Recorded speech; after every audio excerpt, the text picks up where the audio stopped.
Hallelujah, Shalom, Akayam, Akawatayam. I want to read the list of unclean situations. I wanted to start from the 11 and 1. But that's talking about the unclean animals which you can eat, cannot eat. I think a lot of people know about that, but if you wanted the dietary laws is basically chapter 11 in the book of Leviticus. Chapter 11 in the book of Leviticus. That's the laws of food. It's a law on food in the book of Leviticus. I believe there's another list of laws, of these same laws elsewhere in the book. Still in the laws, the book of the laws. Let's go to purification. Let's talk about the purification after childbirth. Let's talk about that. I'm reading out of this, the uh the English Standard Version Study Bible. I'm reading out of this. A good part is because it has precepts. It gives you precepts. Let me show you. Let me show you what I'm talking about. You see at the bottom it gives you precepts to what's going on in the script. It gives you precepts down here. So that's why it's decent, especially if you don't really got notes. It's like notes are in here for you. So and if you got a KJV, just compare it to the KJV. I got a KJV too, and I got Hebrew, so I can compare them. And eSword is help too. I really don't really have anything to compare this with. It's just a translation. They don't really got it in the Hebrew. If they had it in the Hebrew, I would love it more. Because then they probably wouldn't have blanks in it. They probably would have photocopied it. Unless those pieces were lost. Like it was gone in the script. Okay, the purification after childbirth is what I want to talk about. Leviticus chapter 12. It says, the Lord spoke to Moses, saying, speak to the people of Israel, saying, if a woman conceives and bears a male child, then she shall be unclean 7 days. As at the time of her menstruation, she shall be unclean. So it says, a woman has a boy, if she's pregnant and she gives birth to a son, she's unclean for 7 days.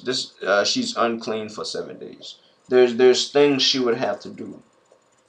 During her uncleanness, I'm going to have to make a video about that. What she does during her uncleanness, like the time of her menstruation. Menstruation. And it says, and she's at the time of her menstruation, meaning she's unclean like she had a period. Just as she's unclean having a period, in her period, she would be unclean like she gave birth and her period started.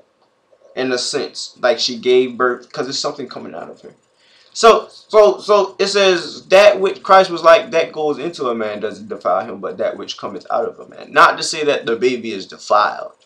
Not to say that the baby is defiled, but it's just something coming out of her. This is what it is. This is just something coming out of her. Like the fallen angels came to defile themselves with women. Something came out of them and they had sons. They were defiled. They couldn't clean themselves. It says this. They didn't have any flesh on. It was just spirit doing this. They didn't have any flesh on. It says this. And on the 8th day, the flesh of his foreskin shall be circumcised. So the children got circumcised 8 days old. And then that's after the uncleanness, like the menstruation of a woman after she gives childbirth. It's the day after the 7 days of uncleanness is over. But she still has to be in some regard to more laws even after the 7 days of being unclean from having a male child. It's going to give us more rules after the son is circumcised. It says, then she shall continue for 33 days in the blood of her purifying.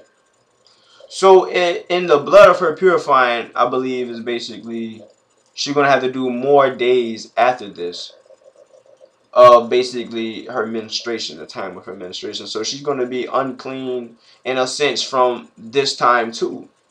You know, that's 40 days. 40 days for 40 days after having a baby. 40 days after having a baby, she'll be clean. But then after these things happen, she has to offer a sacrifice to be clean. She has to offer a sacrifice. So yeah, we had to offer a sacrifice. It says this is things she cannot do because she will be unclean for these 40 days. It says she shall not touch anything holy, nor come into the sanctuary. This is how the uncleanness is. You can't touch holy stuff. You are unclean. It says, nor come into the sanctuary until the days of her purifying are complete. Until she is clean, then she can touch holy stuff. Because she will be clean. And that's after 40 days after having a male child. It says, but if she bears a female child, then she shall be unclean 2 weeks. She unclean for more days if she has a daughter. The Most High is giving some type of glory to man through this situation in a sense. Because he's separating the uncleanness between man and woman. It says, as in her ministration, she's going to be unclean for 2 weeks. You know, the daughters don't get circumcised, so I guess it's another week. You know, and it says it's like double the time. Double the time. Let's finish it. I'm going to show you how it's double the time. It says, and she shall continue in the blood of her purifying for 66 days. See, the boy had the 33 days. And with the female child, it doubled the time of the uncleanness. She's going to be unclean double the time. The men are getting circumcised. The boys are getting circumcised on the 8th day. You got to remember that. They're getting circumcised.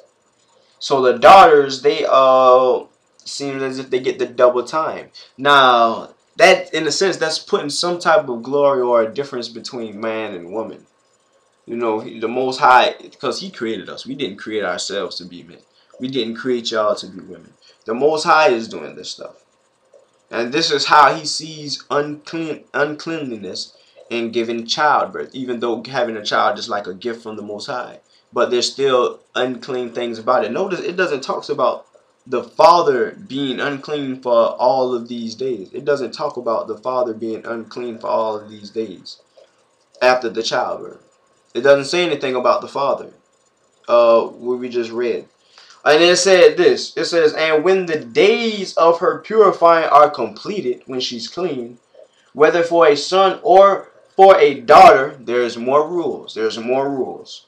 For a daughter, she shall bring to the priest, the Levites, at the entrance of the tent of meeting. I mean, like at the entrance of the tent, not basically at the tabernacle, but in the entrance of the tent of meeting.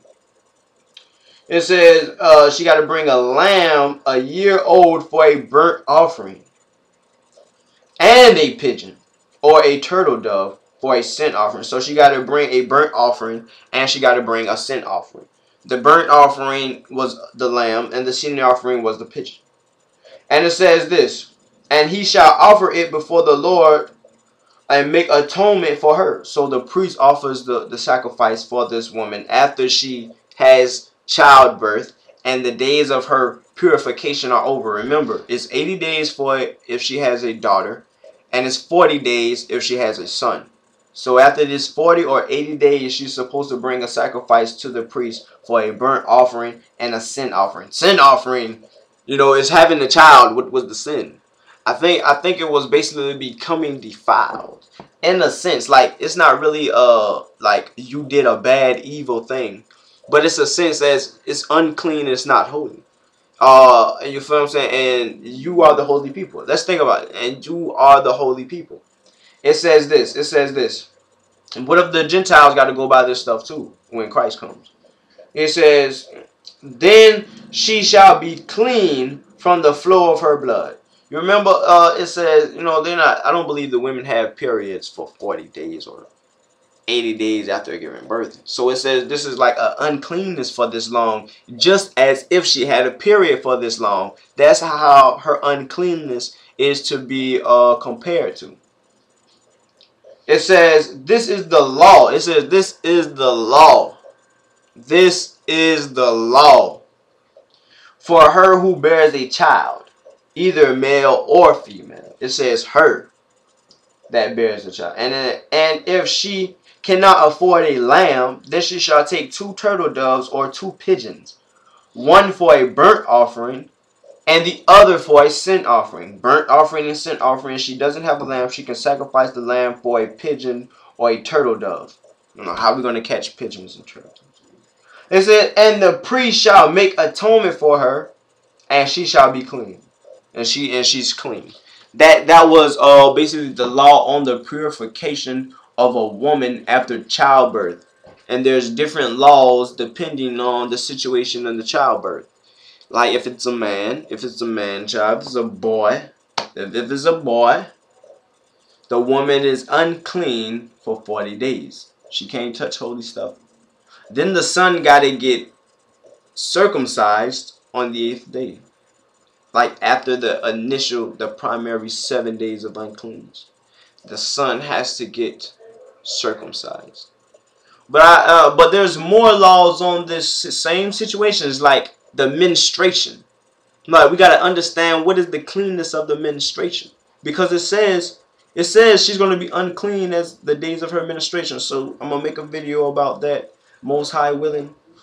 So this is about childbirth. And I'm going to be like, Shalom, Akayam, Akawatayam, Hallelujah, La Ahaya, you know, and we're going to praise Ahaya daily. Do it. Pray. Aman, Aman. Pray.